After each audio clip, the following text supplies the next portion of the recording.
వారం రోజులు లేకపోతే చాలు స్కూల్కి సెలవు ఇచ్చినట్టు ఎవరికి వాళ్ళు పారిపోతారు.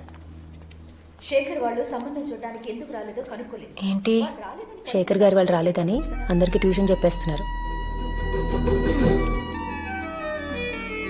ఎవరో ఫోన్ చేసి మనకి ఈ సంబంధం ఇంట్రెస్ట్ లేదని చెప్పారంట. వాళ్ళకి రావడం ఇష్టం లేక ఎదవ కబుర్లు ఇవన్నీ. నువ్వు బాధపడకమ్మా, నువ్వు బాధపడకో. అలాగే డాడీ. వాళ్ళ తాత లాంటి సంబంధాన్ని నేను నీకు తీసుకొస్తాను. వాళ్ళ తాత అక్కర్లేదు, వాళ్లే కావాలి. ఎందుకు రారో చూస్తాను. ఎందుకు వస్తారో నేను చూస్తాను. Your genius daddy. నేను మహా వాళ్ళు చూశాను. ఇది ఒక్క మహా మడతేసి ఇస్త్రీ చేస్తారు మీ మమ్మీని. థ్యాంక్స్ అండి, thank you so much. Just స్పోకెనా? వాళ్ళు రేపు లంచ్కి రావడానికి ఒప్పుకున్నారు. Great madam. ఏంటి ఇందాక వాళ్ళు రారంటే నవ్వావు, వస్తున్నారంటే ఏడుపు మొహం పెడతావేంటి? నవ్వేస్తుందిలే మహా, ఇప్పుడే కదా గుడ్ న్యూస్ చెప్పావు. ఆనందం అందవే. No it doesn't really matter. Shekhar వాళ్ళు వస్తున్నారని తెలియగానే మా మమ్మీ చేసిన హడావడి అంతా ఇంత కాదు. నాకు డ్రెస్ సెలెక్ట్ చేసింది, నేను సెలెక్ట్ చేసిన పువ్వులు పక్కన పడేసింది. హలో, మంగమ్మ సెలెక్ట్ చేసిన మెనూతో డైనింగ్ టేబుల్ నింపేసింది.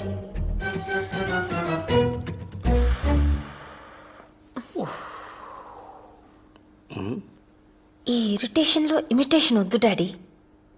కుక్క పిల్లకి కోపం వచ్చిందా? హలో హలో, బెనర్జీ గారు. లంచ్ రెడీ అయిందా? ఎప్పుడో. అమ్మాయి కింది దిగిందా? ఇప్పుడే.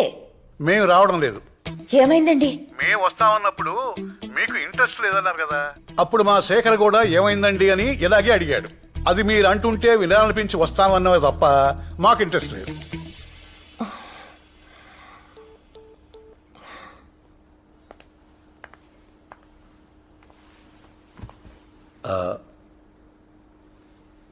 వాళ్ళు రావట్లేదు.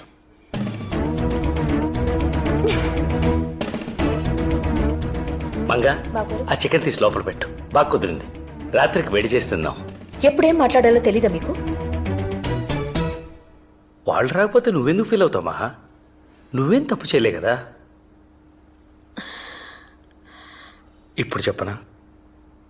ఏంటి? ఆ చికెన్ తీసి లోపల పెట్టమని.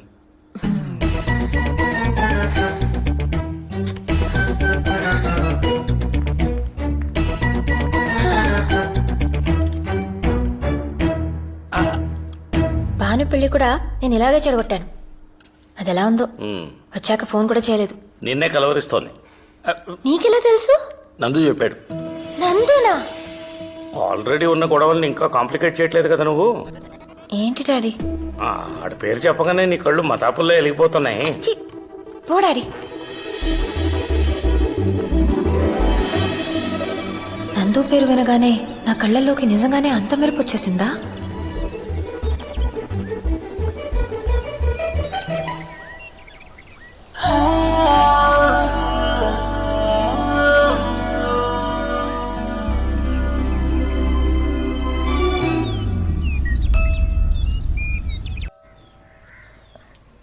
నమస్తే అండి. ఇప్పుడు నువ్వు చేతులు కడుక్కొని కాఫీలు గట్టం పెట్టక వెంటనే వెళ్ళిపోవాలా? ఏదవ ఫోన్ అర్థమై సావదురా. ఇప్పుడు వచ్చే మాఘమాసం నీకు వల్లికి లగ్గ పెట్టేయమని ఇంట్లో ఆడవాళ్ళు ఒకటే గోల. భాను పిల్లకుండా చేసుకున్నాను మీకు చాలాసార్లు చెప్పానండి. మొన్నాడు ఎవడో వచ్చాడు, అతని క్యారెక్టర్ అంత బాగాలేదని. మీరు ఇచ్చే కట్నాలకి కలెక్టర్ వస్తారు మరి. సరే అండి, నాకు ఎందుకు కానీ సుమారుగా ఒక తారీఖు అనుకుందాం. ఈ ఆగస్టుకి నా కూతురుని చేసుకుంటానని చెప్పు. నేను వల్లిని చేసుకోను అనట్లేదు, కానీ భాను కూడా నచ్చే కుర్రాడు దొరకాలి కదా. ఇక నువ్వు తిరగలు తిప్పినట్టు అక్కడే తిప్పకో. ఒక వండర్ఫుల్ అబ్జర్వేషన్ ఒకటి చెప్పనా నీకు. యాసంకాలం మజ్జిగానం తిన్నాక మామిట్టం కెట్టుకెళ్ళి పెరట్లో ఆడేస్తాం. ఏడాది తిరిగేసరికి అది చెట్టు అవుద్ది, కాయగా వస్తుంది. కానీ 10 ఎకరాల మామిడి తోట పెంచాలంటే అలా కాదు కదా. రైతు 10 మంది పాలేర్లు, 100 మంది పనోళ్ళు, వేయడానికి ఎరువులు, కోయడానికి కూలీలు, అబ్బో లెక్కే వేరు. అంటే ఇప్పుడు నీ చెల్లెలు నేను తక్కువ చేసి మాడట్లేదు. అది ఆడపిల్లే, నా కూతురు ఆడపిల్లే. కాకపోతే అది పెళ్ళాక ఏడుస్తూ వెళ్తుంది, నా కూతురు 7 వారాలు నగలతో వెళ్తుంది. అది డబ్బు బలం. అసలు డబ్బే బలం. అంటే మీ అత్తయ్య కూతురు వచ్చి వెళ్ళిపోయినంత మాత్రాన సంబంధాలు కలిసిపోయి అనుకుంటున్నారా? ఇప్పుడు జరిగిపోయిన విషయాలు చిన్నపిల్లలు కాబట్టి మీరు మర్చిపోయారు సరే, ఆవిడ సంగతి ఏంటి? కళ్ళు మూసుకొని దేవుడి ముందు కూర్చుంటే సరిపోద్దా? ఏమండే బయటకు వచ్చి మీ కొడుక్కి 4 మంచి మాటలు చెప్పి వల్లిని చేసుకోరా మంచిది, వచ్చే నెలలో చేసుకోరా మరీ మంచిది. వెంకన్న గారితో మనకు బోళ్ళు లావాదేవీలు ఉన్నాయరా బాబు. ఆయన కోప్పడితే ఊళ్ళో మనకి మంచినీళ్ళు కూడా పట్టవు, రోడ్డు నడిపోతావు. పెద్దదానికి పెళ్లి కాదు, చిన్నదానికి చదువు రాదు, ఉండడానికి ఇల్లు ఉండదు, ఏమైపోతామని జాగ్రత్త చెప్పొద్దండి.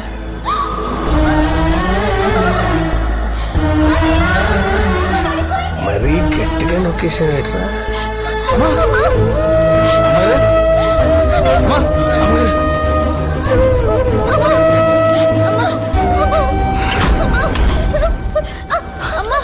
మీరు తీసుకెళ్ళండి, నేను డబ్బు తీసుకుని వస్తాను. చేస్తా.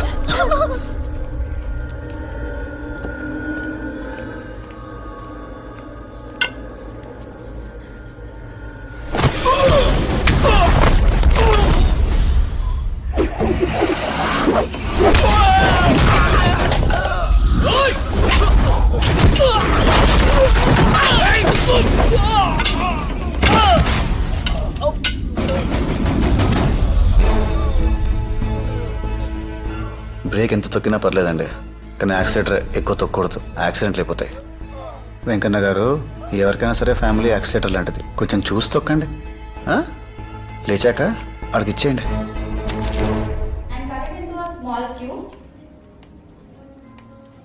ఏం కోరుకున్నావు? ఏముందండి, గచ్చు మీద మచ్చలు ఉండకూడదని, కంచాలకి జిడ్డు ఉండకూడదని కోరుకున్నాను. దానికి బదులు నీకే ఓ ఇల్లు కోరుకోవచ్చుగా. ఆ? మీ ఇల్లు నేనే తుడిచి నా ఇల్లు నేనే తుడుచుకోవాలా? నాకేమైనా పిచ్చా? అను, నీ షూ సైజ్ ఎంత? 6.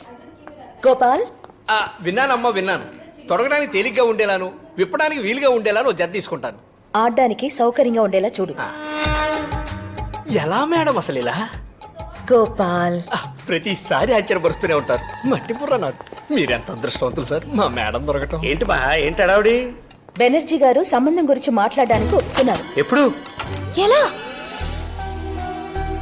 పేరు చెప్పే ధైర్యం లేనివాడు ఫోన్ చేసి మాకు ఇంట్రెస్ట్ లేదంటే నమ్మారు.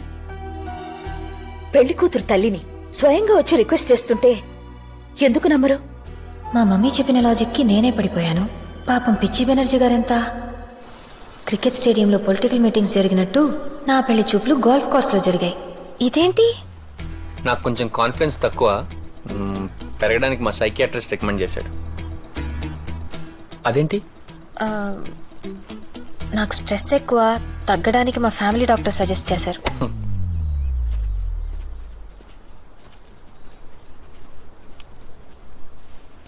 మ్యామ్,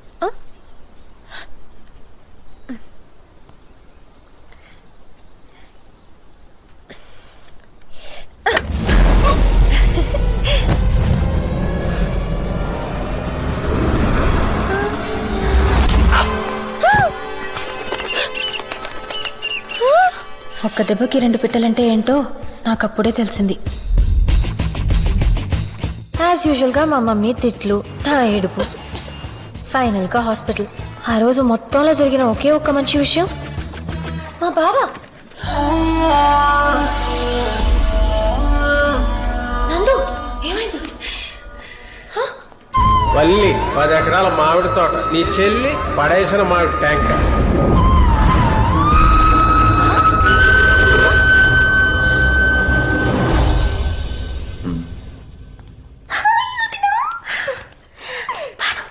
ఇప్పుడు ఎలా ఉంది? రేపు స్టంట్ వేస్తామంటున్నాడు. సారీ అత్తయ్య, నాకు తెలియదు. నీ కొడుకు దుర్మార్గుడు, ఫోన్ కూడా చేయడు. అలాంటిదేం లేదమ్మా, నీకు శ్రమ ఎందుకని. బాబు ఎక్కడే ఉన్నాడు. అమ్మగారికి ఎలా ఉంది? పాలేరు పేపర్ చదువుతున్నాడంటే బాగున్నట్టే. అమ్మా, అలా నిలబడిపోతే ఎలా? కలబడి మరి పనులు పడిపోవాలి కానీ ఇల్లు ఏదో చిన్నతనం.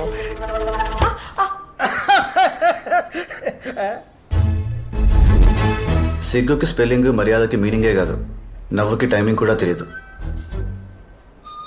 ఏదోకి సరే అయితే మీరు జ్యూస్ తీసుకునే లోపు నేను బిర్లా మందిర్కి వెళ్ళి అమ్మగారు బాగుండాలని పూజ చేయించుకొస్తాను. మంచిదండి. ఆ.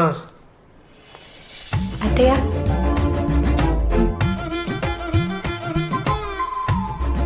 బాను, ఇందులో కాఫీ అయిపోయింది, తీసుకొస్తావా బాను?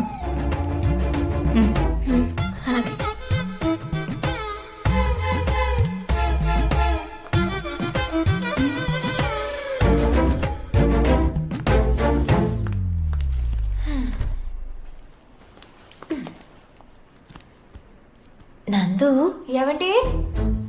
వెళ్ళండి. అలా పిలిచినప్పుడల్లా వెళ్ళిపోకూడదురా. ఏమండి? మళ్ళీ అండి. కంగారు పడుకో, కంట్రోల్ మందే.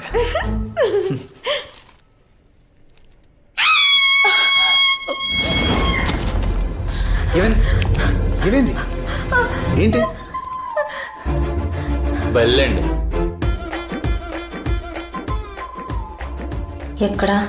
మీతో సెల్ఫీ దిగడానికి ఇంకా అక్కడ వెయిట్ చేస్తుంది ఏంటండి? ఎప్పుడు వెళ్ళిపోయి ఉంటది.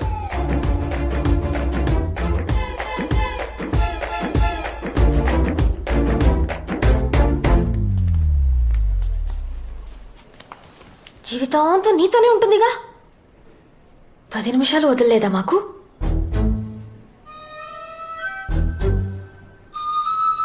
ఏమండి? వెళ్ళండి. ఈసారి ఏ డైనోసార్ వచ్చిందేమో.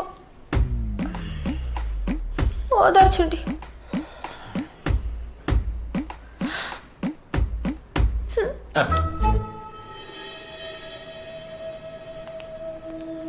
కలువపుల్లో నేను చేసిన దానికి బల్లి రివెంజ్ తీర్చుకుంది. ఓకే, గెలుపోవటంలో సహజం. కానీ నందుని లాగేయాలంటే ఇంకా చిన్న చిన్న ఎత్తులు సరిపోవు, గట్టిగా కొట్టాలి. రే ముత్యం, సన్నాఫ్ సత్యం, కాస్త పనిచేయరా. వెళ్ళి బెటరాబు. భాను పాపం ఇక్కడేముంటుంది, నాతో పంపించు, మా ఇంటికి తీసుకెళ్తాను. అమ్మని ఎవరు చూస్తారు? నీ బల్లి ఉంది కదా, ఆ? అదే బల్లి ఉంది కదా, అది చూస్తుంది. వద్దు. అంతేలే, నా మాటలు ఎందుకు వింటా? నీ పెళ్ళం వచ్చేసిందిగా. హే, పిచ్చి పిచ్చిగా మాట్లాడుకో. అది కూడా విసుక్కుంటున్నా. నేను నీకేం కాను. అప్పుడు ఊళ్ళో నువ్వు చూపించిన కథ అంతా అబద్ధం. నన్ను గెస్ట్ గానే చూసావు. సరే సరే సరే, తీసుకెళ్ళు తీసుకెళ్ళు, దయచేసి ఏడకు ప్లీజ్.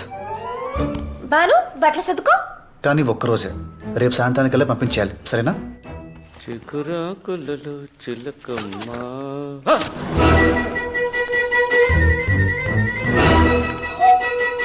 డాడీ ఇంట్లోనే ఉన్నారు, ఏం పర్వాలేదు. బాను ఎందుకు తీసుకొచ్చావు?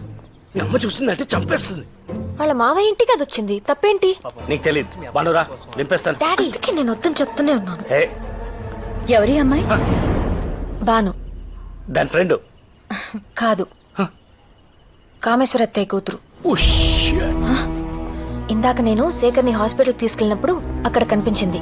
అత్తయ్యకి ఒంట్లో బాలేదంట, ఆడపిల్ల ఒక్కతి ఏముంటుందని తీసుకొచ్చా. కానీ డాడీ ఒకటే గొడవ, మీ అమ్మ ఒప్పుకోదు, గొడవ చేస్తుందని. నువ్వు అంత బేడా మమ్మీ?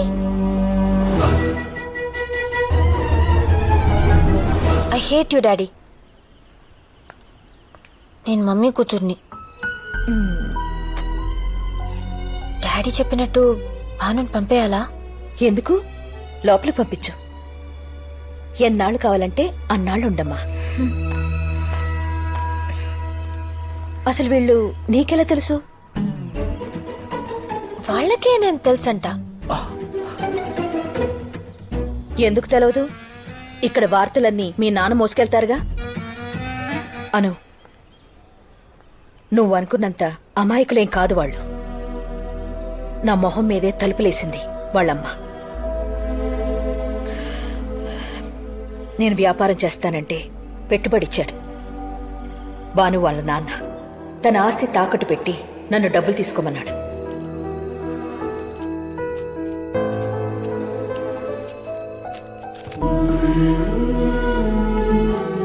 రెండేళ్లలో ఈ తాకట్టు విడిపించి నీ ఆస్తి నీకు ఇచ్చేస్తానన్నయ్యా. తర్వాత నా దగ్గర డబ్బులు లేని టైంలో వచ్చి పీకల మీద కూర్చున్నాడు. సరే, వెనక్కి చేద్దామని వెళ్లేసరికి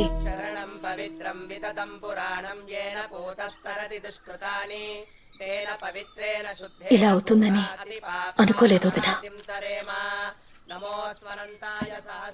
డబ్బు తెచ్చాను. నందు,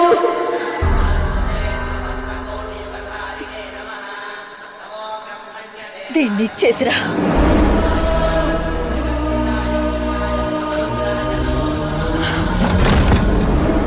మేవేదో దారుణం చేసినట్టు చూసింది వాళ్ళమ్మ.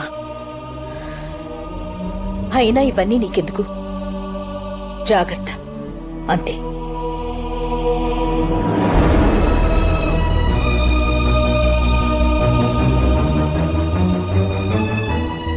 డాడీ, మావయ్య గురించి మమ్మీ చెప్పింది. మీ మమ్మీ తనకు కావాల్సిందే గుర్తుపెట్టుకుంటుంది. తనే కాదు, మనుషులంతా అంతే. చేసిన తప్పులు మర్చిపోతారు, లేకపోతే బతకలేరు కదా. నాకు తెలిసినంత వరకు మీ అమ్మ తనే వాళ్ళ ఇంటికి వెళ్ళి మరీ అప్పడిగింది. నేను కంపెనీ పెట్టాలనుకుంటున్నాను అన్నయ్య. అప్పు కోసం బ్యాంక్ వెళ్ళి ఎంత ఇస్తారంటే ఏం తాకట్టు పెడతావని అడుగుతున్నారు. నువ్వే హెల్ప్ చేయాలన్నయ్య. ఈ కంపెనీ నా డ్రీమ్. ఏంటి బావ ఇది, ఎన్నిసార్లు ఇస్తారు? అయినా ఇది కంపెనీ పెట్టడానికి మీ పొలాలు తాకటేంటి? ఈ ప్రాపర్టీ నా దగ్గర ఉంటే అలాగే ఉంటుంది. అదే దానికిస్తే బోల్డ్ ఎంతమందికి భోజనం పెడుతుంది. తర్వాత ఏం జరిగిందో నాకు తెలీదు. మీ మావయ్య పోవడం మాత్రం నిజం. మీ అత్తయ్య వాళ్ళకి టైంకి డబ్బులు ఇవ్వలేదని కోపం ఉంది. మీ అమ్మకి వాళ్ళు అవమానించారన్న ఉక్రోషం ఉంది. ఇవి మనం మార్చలేమను, మర్చిపోవాలంతే.